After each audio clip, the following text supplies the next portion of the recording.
Olá, gente bonita, boa noite. Como prometido, estamos de volta aqui para fazer a live de hoje. Deixa o pessoal ir chegando. O Instagram tá lá avisando a todo mundo que a gente entrou no ar, a gente teve esse pequeno atraso. Como eu falei para vocês, a codeputada Carol Virgulina ela estava participando da webconferência estadual sobre a Lei Emergencial da Cultura, que vai ser votada na terça-feira, e ela precisava fazer uma fala lá, e por isso a gente atrasou um pouquinho. Mas a Carol já está aqui e a gente já vai convidar ela para participar dessa conversa. Bom, eu sou Emanuela de Jesus, sou gestora da Criativice Cultural. A Criativice é uma produtora que quer criar estratégias de acesso para um teatro com todos e para todos. E esse mês de maio a gente está com esse projeto da Criativice Lives. Então, a cada domingo a gente está recebendo uma pessoa aqui para falar um pouco sobre essa realidade da cultura nesses tempos de pandemia. Hoje a gente está com a Carol Virgulino, co-deputada estadual da Mandata Coletiva Juntas. E sem muita conversa mais, eu já vou chamar ela aqui para a nossa live. Deixa a Carolzinha entrar aqui. Já estou ficando íntima, já estou chamando ela de Carolzinha. Ela já está aqui, a gente está pronto. Ê, Carol! Olha aqui, deu certo! Eu estou dizendo que eu já estou ficando íntima, já estou lhe chamando de Carolzinha. Tá correta, tá correta. Vou aqui desligar aqui a outra, que tá assim, minha filha, hoje, de live em live. Quem quiser que acredite que hoje é domingo. Eu vou te apresentar rapidamente, só para contextualizar aqui.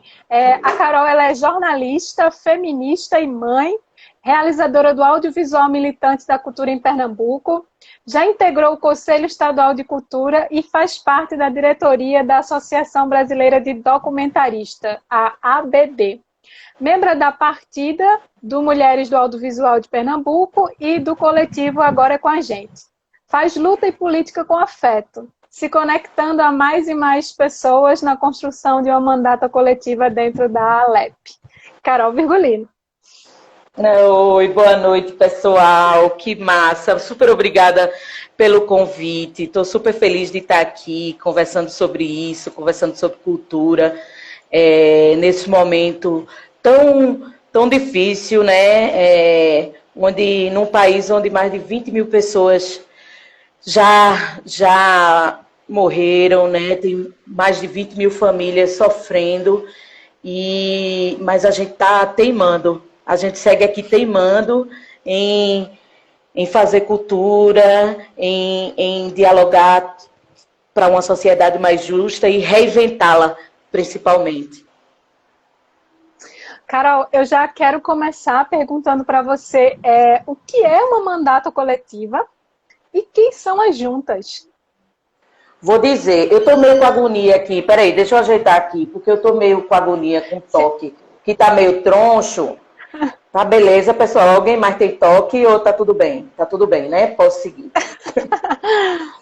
Uma mandata coletiva, mano, é o seguinte. Nós somos 5 mulheres e ocupamos uma vaga, uma cadeira no Legislativo, né, na Assembleia Legislativa aqui de Pernambuco. A gente criou isso a partir da nossa vivência no feminismo, nos movimentos sociais, que a gente acredita que coletivamente é que a gente consegue construir uma sociedade diferente, né? Que a gente sozinho não é nada. E aí a política é um espaço muito solitário e é um espaço muito individualista, né? Personalista. E a gente quis quebrar isso. E quis quebrar isso a partir de uma ótica feminista, radicalmente feminista, onde a coletividade e onde a igualdade estaria presente. E aí, somos praticamente como se funciona, né? Somos 5 mulheres diversas, eu sou jornalista, como você disse, mãe, produtora de audiovisual e feminista, e aí tem Jô Cavalcante, que é ambulante, vende, na verdade, porque o companheiro dela continua lá vendendo capinha de celular na Ponta da Boa Vista, militante do MTST, então trabalha bastante nessa questão dos ambulantes e da moradia. A gente tem Robionce Lima, que é a primeira advogada trans do Nordeste, é uma mulher incrível, né? A gente tem Kátia Cunha, que é professora e trabalha de sindicato, bastante tempo na política, e a gente tem Joelma Carla, que é uma jovem, né, estudante, que se candidatou pela primeira vez com 18 anos, e agora com 21 já é codeputada junto com a gente. Na prática, só Jô pode entrar no plenário, né, mas nós podemos participar das outras reuniões, participar de audiência pública e representar a mandata para fora, né? E isso também a gente discute tudo coletivamente. Todos os nossos debates são coletivos. Às vezes, a ausência, né, dessa forma de se fazer política, querem a resposta na hora, mas aí a gente não, a gente volta, reúne, conversa, a gente tem um tempo de maturação e um tempo de construir no coletivo. O Fernando Yamamoto dos Claus do Shakespeare já mandou um recadinho aqui para você, dizendo que é muito grato por tudo que vocês fizeram pelo grupo no episódio da censura que eles sofreram aqui. Beijo, Fernando! Ei, lindezo, manda um beijo para todo mundo aí. Esse momento foi bem especial, né? A gente faz parte também do Ocupa Política, que é uma movimentação nacional com diversos coletivos e diversos mandatos. E aí chegou para a gente viu já no dia a censura, e aí o Léo Lessa lá de BH fez essa ponte, e aí a gente entrou no Ministério Público Federal com a representação, fez uma live, que não era live nesse tempo, era um call, né?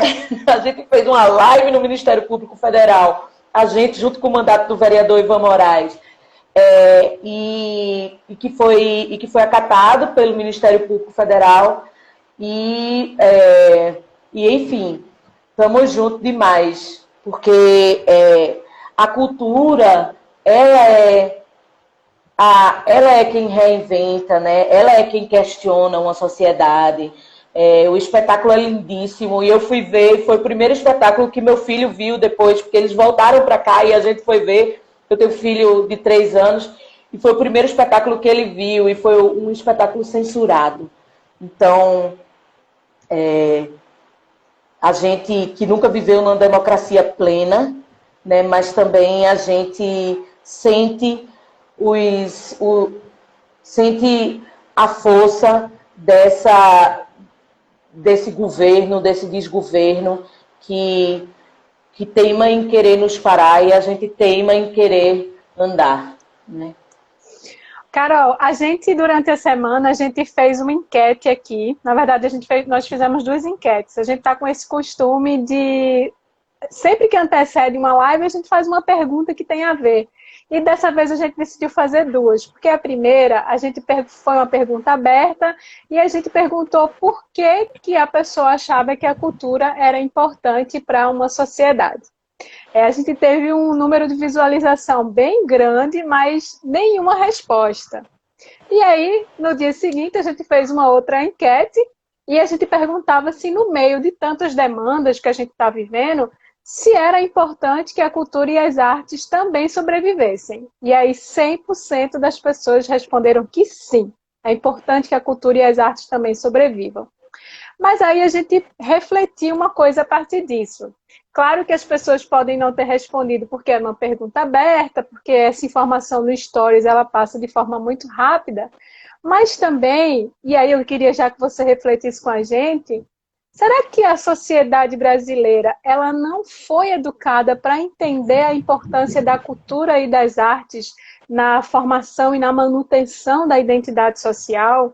E aí talvez seja por isso que a gente pensa assim, cultura é importante, mas a gente não sabe muito bem explicar por quê. Por que a cultura e as artes elas são tão importantes?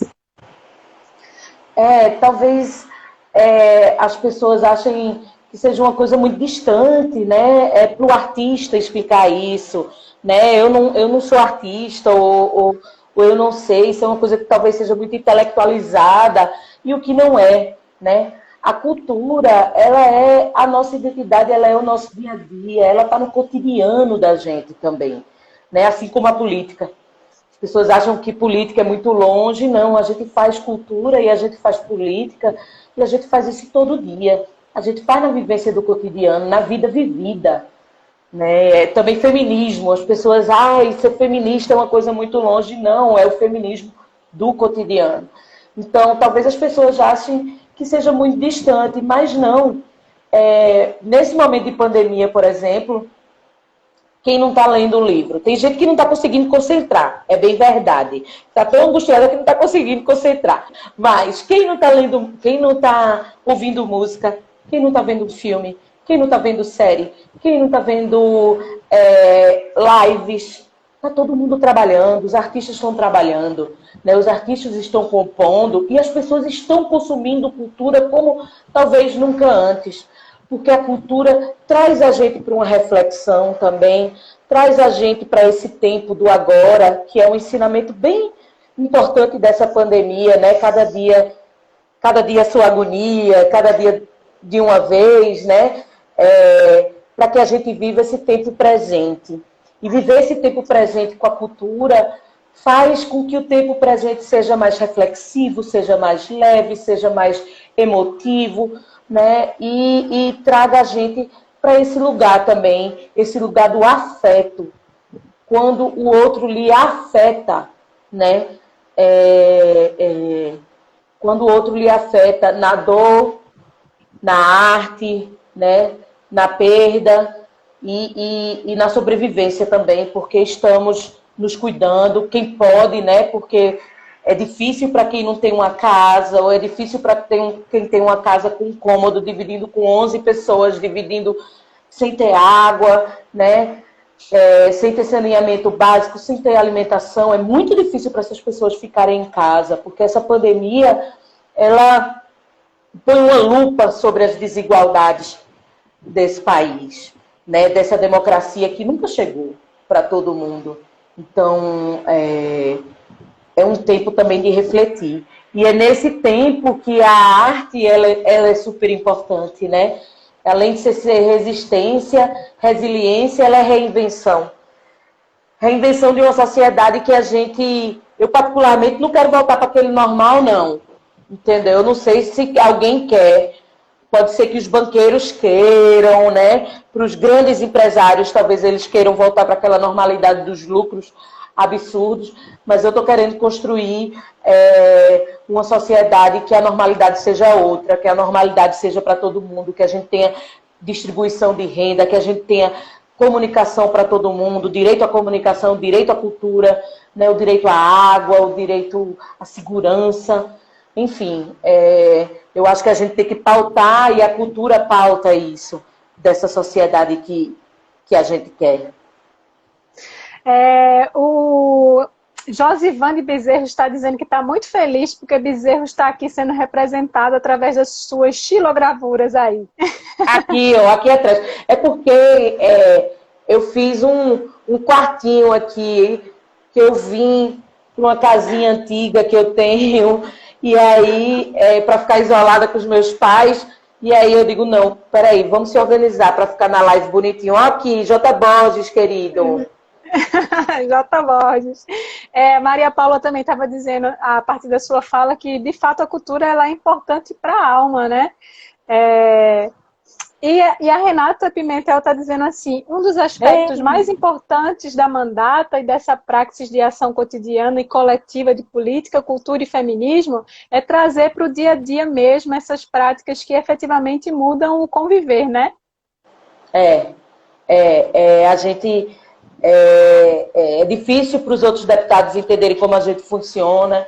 A gente mesmo aprendendo no fazer, porque foi muito engraçado. Quando a gente se candidatou, um amigo perguntou, olha, isso já tem em outro lugar? Tem uma universidade já estudando isso? Tem como é que é? Aí eu digo, meu Deus do céu, não tem nada disso. a gente está aprendendo fazendo, né? A gente está aprendendo na nossa luta diária, nessa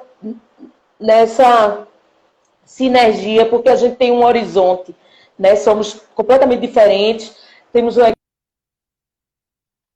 completamente diferente, várias lideranças, e é muito bacana ver como a gente consegue, de uma forma ou de outra, com as nossas diferenças, mas com muito mais acertos e com muito mais sinergia, né? Cada uma do seu lugar. É bem bacana isso. A gente tem em São Paulo uma mandata coletiva também do PSOL, se chama Bancada Ativista. A gente tem outro formato em Minas, a Gabinetona, mas são mandatos únicos que se juntam num coletivo. Né? Ô, Carol, ainda nessa perspectiva de que a cultura é importante, mas a gente não sabe muito bem por quê, que foi essa reflexão que a gente estava fazendo anteriormente. Será que é meio que isso que passa na cabeça do poder público? Assim, a cultura ela é importante até certa medida, mas no momento desse, de urgências e de emergências, ela está sendo um dos últimos setores a ser pensado. A gente está com a PL que ainda vai ser votada, a gente já está quase 2 meses de pandemia e a PL ainda vai ser votada na terça-feira.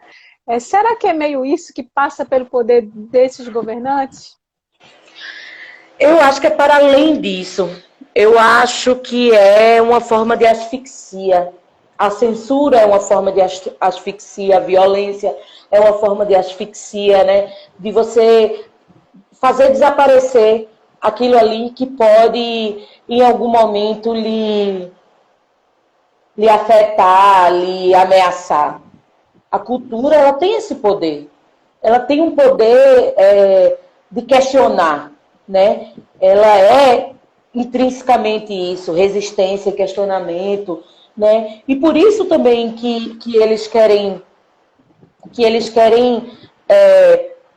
limar. Não à toa esse presidente genocida, né? Esse presidente, esse indizível, né? Consigo nem. Não à toa ele tira da renda básica, ele tira pescadores, ele tira também fazedores de artistas e fazedores de cultura. Ele retirou da renda básica, né? Ele vetou. Então, essa lei da emergência cultural, quem não conhece, entra no Insta, Lei Emergência Cultural, é super importante, a gente vai falar dela, né, um pouquinho mais para frente, Manu, mas é isso, assim, é uma forma de silenciar, de retirar a vida ou retirar a possibilidade de questionamento. Só que a cultura, ela é resistente, muito resistente, e é nas resistências e é nesses momentos que, inclusive, ela mais cria. Eu estava conversando com Juliano Holanda, do Reverbo, e falando que o grupo Reverbo, né, que são vários músicos de Pernambuco, quem não conhece também, siga lá, eles estão compondo alucinadamente, né?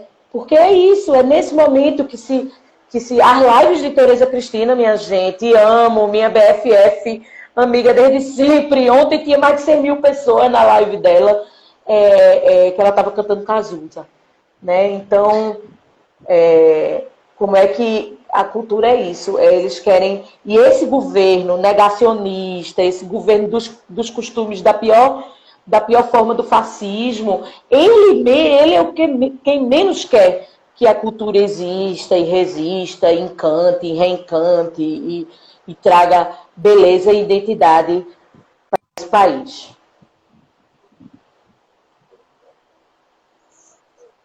A Bárbara Cunha está dizendo assim, a gente precisa fazer pressão para aprovar a lei. E Bárbara, companheira linda. Isso. Já tem aqui gente de Petrolina, Jailson entrou aqui de Petrolina, gente de Surubi, André Chaves, Cíntia, Mira Teatro, que é a Carol, um monte de gente já aqui fazendo essa festa da live com a gente. E aí eu já vou aproveitar e falar do PL, né? Agora eu vou filar aqui, dar uma fila. Também estou aqui com a minha fila.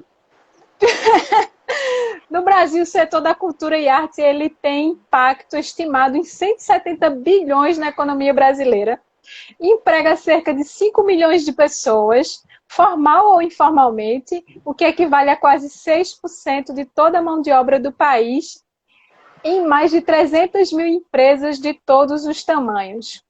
E aí eu te pergunto, Carol, nesse cenário que a gente vê como a cultura ela tem um impacto não só na nossa saúde emocional, mas inclusive na economia do país, por que aprovar uma lei como o PL 1005, que é essa lei de emergência cultural, de âmbito nacional, ela é tão importante e tão urgente? Então, essa lei ela é fundamental para a manutenção da cadeia produtiva da cultura.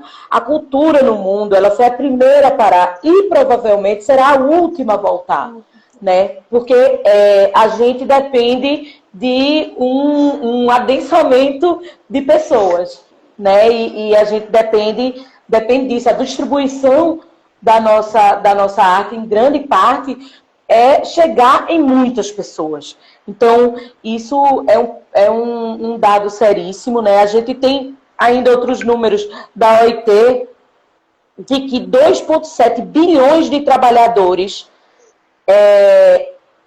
são trabalhadores da cultura no mundo, né? Representa 5,4% do PIB mundial. São 180 milhões de postos de trabalho no mundo. E um detalhe, quase 60% são ocupados por mulheres. E aí eu queria abrir antes um parênteses de falar da Lei da Emergência da Cultura, eu queria falar da centralidade das mulheres na pandemia. Né? Que isso muito pouco tem sido falado e a gente precisa sempre, principalmente como feministas, reforçar, né, que essas mulheres elas estão na frente dos postos, elas são nossas soldadas no front da guerra de saúde. Elas são 70%. Né? E a centralidade também das mulheres negras nesse espaço de, por exemplo, das enfermeiras, das técnicas de enfermagem. Né? São mais de 70% nesses postos de trabalho. E quando a gente vai para casa, as mulheres, elas que estão no trabalho doméstico, né, que por mais que em alguns lugares, em algumas famílias, os companheiros participem, mas ainda é muito difícil, né? Eles estão ainda em desconstrução e aprendendo. Teve uma amiga minha que pediu para o marido trazer 8 maçãs, ele trouxe 8 quilos de maçã. Então, assim, é realmente bem complicado. Isso fora as mães não faltou boa vontade, mas ainda não está muito bem treinado. Né? Então, fora as mães que estão que precisavam de outras mães para cuidar dos seus filhos e agora sem escola. Como é que essas trabalhadoras da saúde, por exemplo, estão indo trabalhar e seus filhos sem creche, sem escola? Né? Aqui em Pernambuco, as técnicas de enfermagem não ganham nem um salário mínimo. Não tem adicional de insalubridade. Então, como é que é isso, né? Ainda a questão das mulheres, o aumento da violência doméstica contra as mulheres, porque as mulheres estão em casa com seus agressores. Né? Então, como é que essas mulheres denunciam? Aqui no estado de Pernambuco, apesar da gente já ter pedido bastante, para as mulheres denunciarem, elas precisam ir à delegacia. Então, como é que elas não podem nem fazer a denúncia pela internet? Como é que pode isso? Então, assim, esse debate sobre a centralidade das mulheres na pandemia, ele precisa estar em todas as nossas reflexões. Né? Mas aí, voltando para a Lei da Emergência da Cultura... Que, inclusive, você estava, nesse momento, nessa webconferência estadual, falando da lei, né? Tava, justamente, porque, veja, essa lei ela é importantíssima, porque, para quem não conhece um pouco ela vai dar renda emergencial, distribuição de renda, né, para os trabalhadores da cultura. E uma coisa importante é que existe um teto já pensado para o investimento nessa lei, que é de, cadê? 3,6 bilhões. Essa lei vai custar no seu todo, sendo que 2,9 bilhões já estão garantidos no Fundo Nacional de Cultura, que está parado, né? Esse superávit, esse fundo está lá guardado. Então não é um dinheiro que vai vir de outro lugar. A gente não está tirando dinheiro da saúde, a gente não está tirando dinheiro da assistência, a gente não está tirando dinheiro de nenhum lugar que não seja esses 2,9 bilhões do Fundo Nacional de Cultura, que já é para a cultura, e 700 milhões da PEC 106, que é a PEC da guerra, que também já está lá reservado. Então, isso é muito bom que fique negritado, porque às vezes existe uma narrativa de que os fazedores de cultura, os artistas, não estão preocupados com a saúde. Não, muito antes, pelo contrário, né? Cultura também é saúde, né? Inclusive, é quem está ajudando na manutenção da saúde mental de todo mundo, né? Exatamente. A cultura está ajudando na saúde mental de todo mundo, e a cultura também representa esses trabalhadores que precisam receber pela cultura que estão fazendo, né? Pela arte que estão produzindo. Então, essa lei ela consiste como? Tem renda emergencial, distribuição de recursos, tem editais para chamadas públicas, prêmios, manutenções de agentes de rede através da internet, né? Linhas de crédito para fomentos de atividade básica e aquisição, com juros zero e pagamento 6 meses após o fim da pandemia, a vedação do corte de água, luz, energia, internet, a suspensão de tributos federais, mas para pagamento posterior, prorrogação por 1 ano dos projetos que estão em curso, e prioridade para projetos na internet. E essa manutenção de espaços, ela é fundamental, porque não são só espaços públicos, né? São espaços públicos também, são casas de shows, são pontos de cultura popular, são saraus que são feitos na rua, né? Então são várias movimentações culturais que poderão receber recurso e terão uma contrapartida, né, que é a exibição, que tudo isso será construído. Uma outra questão principal, aí como é que funciona, né? A lei ela deve ser aprovada no Congresso na terça-feira, ela vai para o Senado e depois ela vai para a sanção do presidente, que para mim é a parte mais difícil da lei, né? E aí a gente depende de muita mobilização popular, né? A gente depende de muita mobilização na rede, a gente depende de muito artista falando, sentindo e divulgando a urgência dessa aprovação. Agora eu queria fazer um contraponto também com a questão do Estado, porque essa lei vai ter um tempo de tramitação, porque vai ser fundo a fundo, vai vir para o Estado, vai vir para os municípios, isso já está disposto no projeto de lei, que está muito bem relatado pela deputada Jandira Fegali, que realmente está puxando junto com outros deputados. A nossa bancada do PSOL está atuando fortemente com a deputada Áurea Carolina, né, com todas as outras, com Talíria, que já está para TBB, mas que também as mandatas estão atuando. Então, esse fundo vai vir para o Estado, né, mas isso vai demorar um tempo. E os artistas estão com fome. E a fome, como todos sabem, não pode esperar. E no estado de Pernambuco... Eu vou aproveitar já de dar o gancho da próxima pergunta. Que me pare, porque senão eu não paro, não. Vocês da Mandata junto com o vereador aqui do Recife, o Ivan Moraes, vocês estão encabeçando um movimento que vocês estão chamando de hashtag A Cultura Precisa Sobreviver. Estou vendo a movimentação nas redes sociais de vocês e outras pessoas andam repostando. E aí eu queria que você falasse o que é esse movimento da cultura precisa sobreviver, quais são os objetivos, como é que isso está sendo pensado e feito, e se você já tem respostas tanto do governo do estado quanto do governo municipal sobre os pleitos desse movimento. Então, vou te contar. Foi assim, a gente muito angustiado, né, com a questão dos fazedores de cultura, a falta de propostas, né? A gente via surgindo de um lugar, de outro, a gente estava sendo demandada, e aí a gente resolveu fazer uma escuta, a gente viu mais de 160 artistas e fazedores numa série de reuniões que a gente fez, e aí a gente condensou com várias linguagens, com dança, com música, com forrozeiro, com cultura popular, enfim, com fazedores do interior, do sertão, então a gente discutiu no estado todo isso, que quais são as ações emergenciais, né, e o que é que a gente pode fazer. E a gente entendeu que existia um pra trás-mente, que era o carnaval e o Fucultura, que existia um tempo do agora e um tempo do para frente, né? E aí a gente fez uma carta, um manifesto com 18 propostas, que está público, né? Diversas propostas com editais, com pagamento do carnaval, com pagamento do Fucultura, que não parem as ações do Fucultura, que as pessoas continuem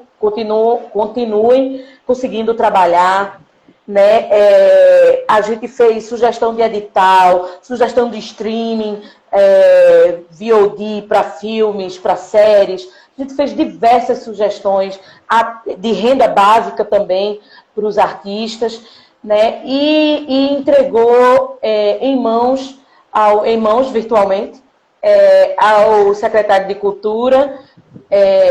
Nessa época a gente não tinha sinalização do pagamento do carnaval, né? E é importante que a gente negrite que essa movimentação, com mais de 500 artistas que chegaram junto, que assinaram esse movimento, né? Esses artistas e técnicos e todos os envolvidos na área da cultura assinaram junto com os 2 mandatos esse manifesto, e logo após isso o governo do estado prometeu o pagamento do carnaval até o dia 30 desse mês, e a gente está acompanhando, esse pagamento já está sendo feito. Vale ressaltar que já era para ter sido feito, porque existe uma lei aprovada pelas juntas que se em 30 dias o governo não pagar os fazedores de cultura, não pagar os shows e tudo mais, ele precisa justificar. E essa lei já estava sendo descumprida, né? Mas, enfim, estamos aí aguardando até o dia 30, dando essa colher de chá para que o governo consiga pagar o carnaval. Mas isso é o mínimo, isso é muito pouco, porque a gente vê que outros estados já têm ações para a pandemia, né? O Ceará, Minas, Rio de Janeiro, São Paulo, todo mundo já tem. E aí existe um orçamento do governo do estado para o Fucultura que ele não está acontecendo, né? Hoje, na reunião, a nossa vice-governadora anunciou que 3,5 milhões estavam sendo pagos. Mas no portal da transparência a gente só tem 500 mil pagos. Tudo bem que tem um delay entre a informação chegar no portal da transparência. Mas 3,5 milhões, nós estamos no mês 5. O Fucultura, ele tem 15 milhões, quase 16 milhões do Fucultura geral, 9 milhões do Fucultura do audiovisual e 4 milhões do Fucultura, eu vou botar aqui para dizer o número certo, tá?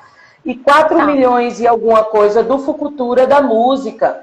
E no portal da transparência, eu vou lhe dizer quanto é que tinha pago até esse mês, né? A gente tinha 400 mil do Fucultura da música e 100 mil do Fucultura geral, de 15 milhões e 680. Nós estamos no mês 5. Então, como é que esses artistas caminham, né? E aí tem uma outra coisa que é a dotação orçamentária que já existe esse ano para a cultura. Porque, veja, essa lei da emergência cultural, ela é urgente, a gente tem certeza, vamos trabalhar para que ela possa acontecer, mas existe uma urgência regional, uma urgência local que ela precisa ser atendida. O governo do estado ele ainda não suspendeu São João oficialmente. Existe uma dotação orçamentária de 4 milhões, que já foi atualizada para 3 milhões e 100. Como é que vai ser esse São João? Né? O FIG, que era 6 milhões e 900, que já está em 6 milhões e 400, a dotação atualizada. Mas como é que vai ser isso? Então, eu sei que existe um grupo de trabalho discutindo no Conselho Estadual de Política Cultural, mas a gente também precisa saber como é que esse dinheiro que já é para entrar, esse dinheiro já é para existir, né? Como é que esses fazedores de cultura vão estar salvaguardados nesses ciclos dessa fase, né? A prefeitura, a dificuldade de diálogo é muito maior, né? Existe uma dificuldade muito grande de diálogo com a prefeitura. Então, os números são irrisórios de pagamento. Eu acho que não pagaram nem 20%. Vou conferir aqui quanto é que já pagaram da cultura do carnaval, que é o Carnaval do Recife, que é gigante o orçamento, né? E aí foi pago muito pouco. Vai falando. Enquanto você olha aí, eu vou mandar um beijo aqui para a Magda, que é espectadora fiel aqui das lives da Criatice, Lucimar, Luana Priscila aqui do meu time criativo, a Marleide de Abreu, que acabou de entrar aqui, Cíntia, a TN Brito, Diego Cuca, enfim, uma galera aqui fazendo-se presente na nossa live. Massa. Que bom, é massa, a galera tá disposta, domingão aqui, essa hora, tá conversando sobre cultura e sobre as políticas públicas para a cultura. É realmente muito importante. Eu fico muito agradecida também.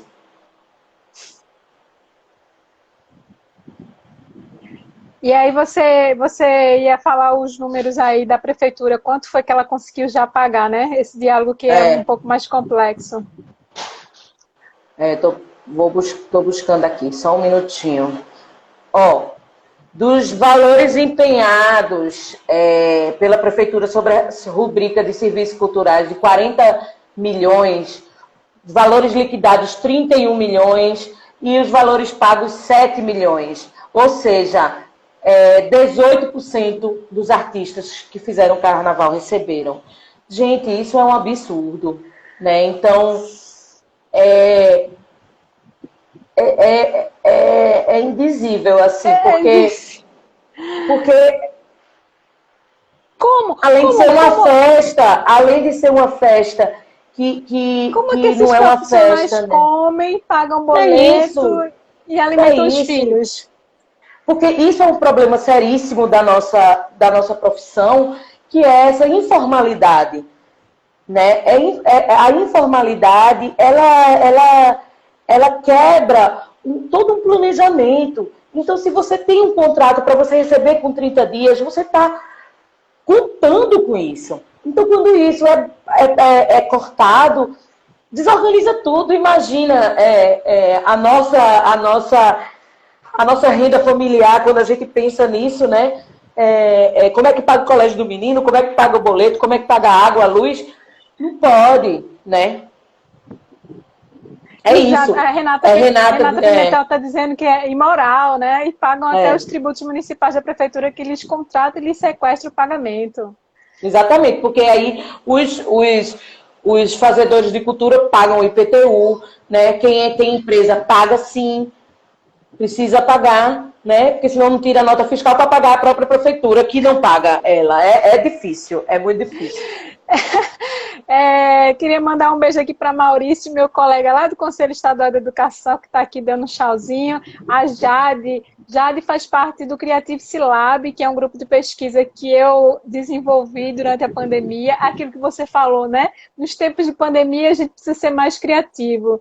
Então, o Creative Lab é fruto desse movimento da criação nos tempos da pandemia. Beijo para todos do Creative Lab que estão aqui. E ela está dizendo assim, a gente agradece a você, Carol, pela disponibilidade de estar aqui no domingo de noite conversando com a gente.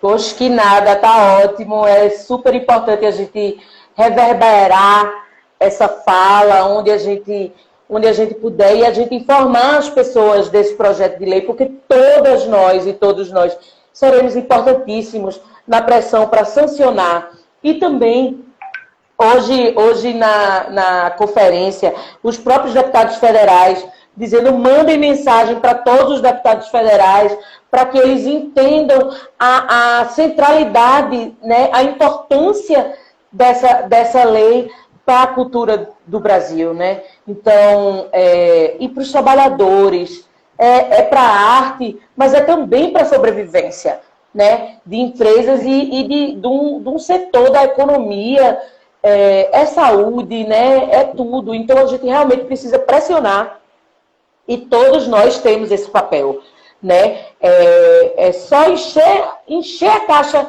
postal dos deputados, né? Aperrear nas redes sociais deles, hashtag Lei da Emergência Cultural, vai ser na terça-feira à tarde, então segunda-feira todo mundo tira uma horinha para ir em todos os deputados para a gente fortalecer. Ô, Carol, a Bárbara Cunha está dizendo assim, bora, Carol, me representa aí. Bárbara é minha amigona, uma diretora incrível, uma mulher incrível, né, feminista rocheda. Ela é também do Mulheres do Audiovisual do Brasil, que é uma movimentação super importante, né, para a igualdade de gênero no cinema, né, no audiovisual, além de ser mãe de Tom e companheira de Paulo, que também é um cara massa, mas ela é melhor. Carol, me diz uma coisa, você acha que tem a possibilidade dessa lei ela não ser aprovada na terça-feira? E se não for, o que será daqui para frente? Não, então, é bem difícil. Eu acho que ela deve ser aprovada, só que ela precisa ser aprovada com quase uma unanimidade, sabe? Então, realmente, e ela está sendo muito bem recebida por todos os setores, né? O deputado hoje estava dizendo, não é só esquerda, centro, direita, tá todo mundo entendendo a necessidade de aprovar essa lei, até porque também tem uma coisa muito importante, é que o recurso, ele existe. Ele existe, ele é um recurso do Fundo Nacional de Cultura, né? Que a gente não tem mais ministério, não tem mais nada, né? Então, é difícil. Então, essa dotação orçamentária já existia, ela é muito importante para aprovação, né? E isso tá exposto na nota técnica e na justificativa do projeto de lei, só que ele precisa ter muita força, ele precisa ter uma votação muito grande para que a gente consiga fazer com que ele vá para o Senado com mais força ainda, né, e que seja sancionado. Como, por exemplo, a questão do Enem, né, que todos os senadores votaram a favor e somente Flávio Bolsonaro votou contra. Então, aí, no outro dia, o presidente... no outro dia, esse presidente teve que adiar o Enem. Então, eu acredito muito na nossa mobilização, na verdade, eu acredito muito na mobilização social, na força da nossa pressão popular, né? E como diz Paulo Freire, né? Eu estou com esse verbo na cabeça de esperançar, que é fazer a esperança acontecer, né? Então a gente precisa esperançar, e a gente precisa esperançar fazendo ela acontecer, na luta, né? Fazendo com que as nossas utopias elas sejam viáveis e elas sejam possíveis e elas aconteçam na vida e no cotidiano de todas as pessoas. A gente tá já se encaminhando aqui para o final da nossa live e eu vou te fazer uma Oba, vou pergunta que tomar eu meu tenho vinho. feito. Eu tenho feito essa pergunta aqui em todas as lives, que é essa coisa, esse movimento solidário e colaborativo que essa pandemia trouxe para a sociedade. Eu estava vendo um dos deputados falarem lá na webconferência agora, dessa lei emergencial, que fazia tempo que não se via o setor cultural tão articulado, por exemplo. Não só os movimentos civis, mas as associações, os artistas, os espaços culturais mobilizados juntos e de forma colaborativa na aprovação dessa lei, por exemplo, e na manutenção de várias campanhas que andam acontecendo para fortalecer o setor. Você acha que a colaboração e a solidariedade vão ser as pautas do nosso futuro normal?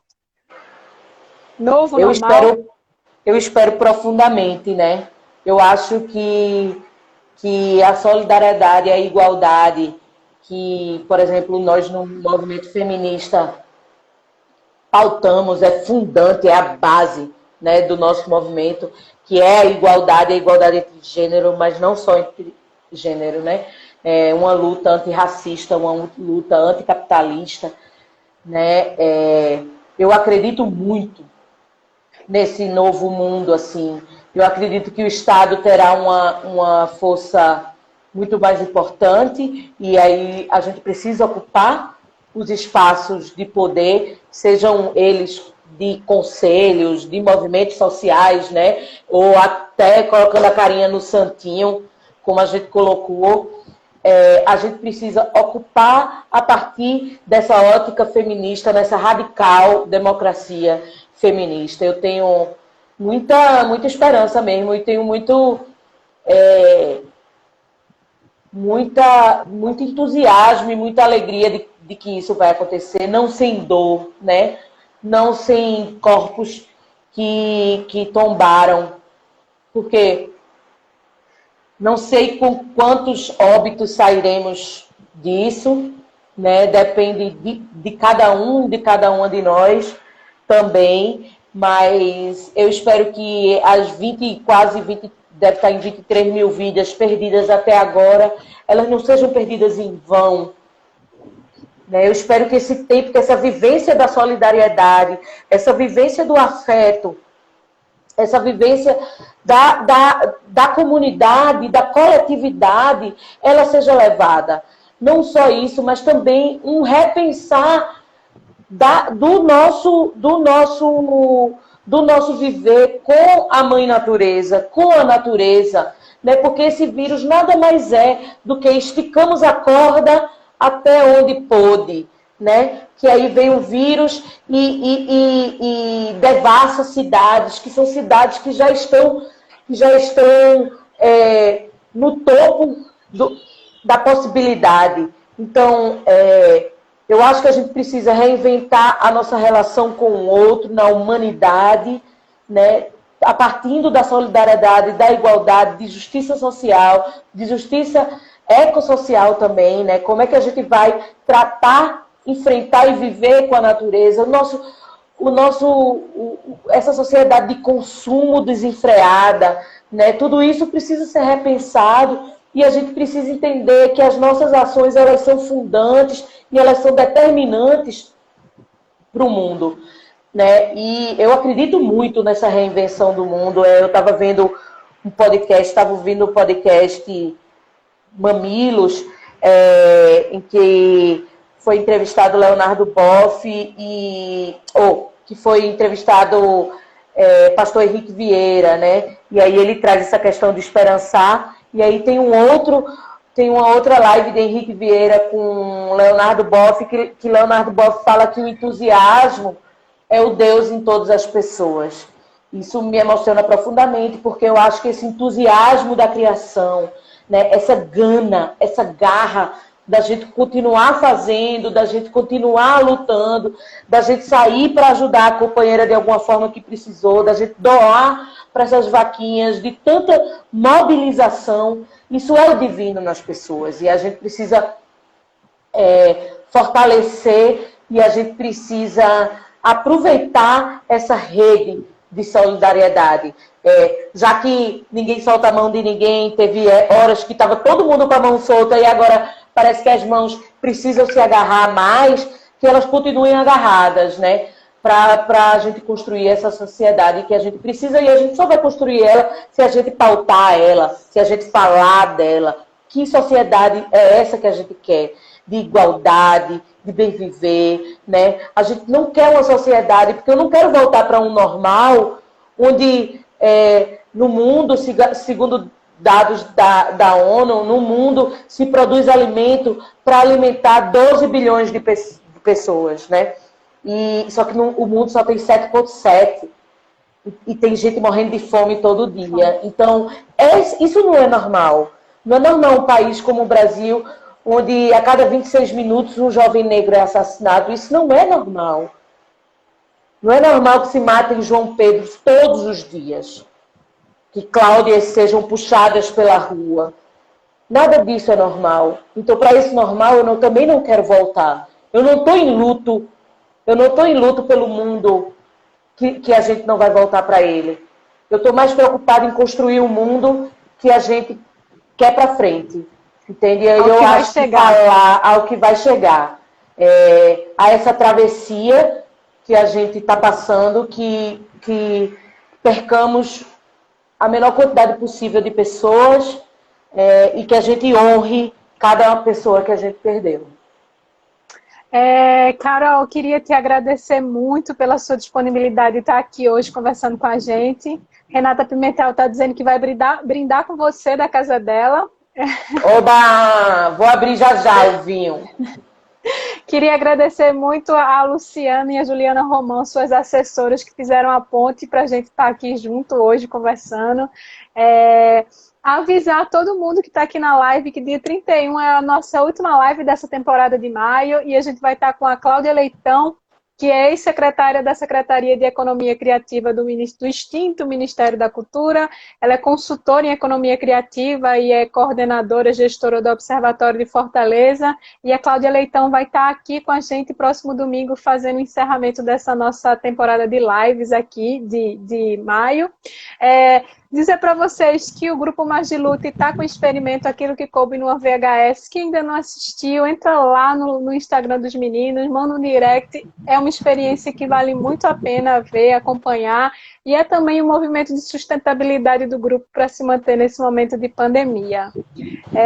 Obrigado a todos vocês que estiveram aqui com a gente. Carol, olha... Obrigada, super obrigada. Obrigada, Tati, Renatinha, um monte de gente boa que eu vi aqui, que eu conheço. Rodrigo, Dan, Bárbara, Jaque, maior galera. Desculpa quem eu não consegui ver, que eu não consigo falar direito e falar com esse negócio. Esse negócio falando com a gente fica meio doido, mas, enfim, agradecer demais, dizer que falo aqui no meu nome, mas no nome também das companheiras co-deputadas, Robionce, Jô, Cátia e Joelma, dizer que estamos aí na Alep, o que precisar da gente é só entrar em contato. O gabinete agora é virtual aqui, mas estamos trabalhando muito todos os dias. Muito obrigada, querida. Obrigada. Espero conhecê-la pessoalmente em breve, para a gente dar um abraço. E é isso, gente. Até domingo, dia 31 às 19, encerrando a temporada de lives daqui de maio com a Cláudia Leitão. Beijo para todo mundo. Beijo. Obrigada. Como é que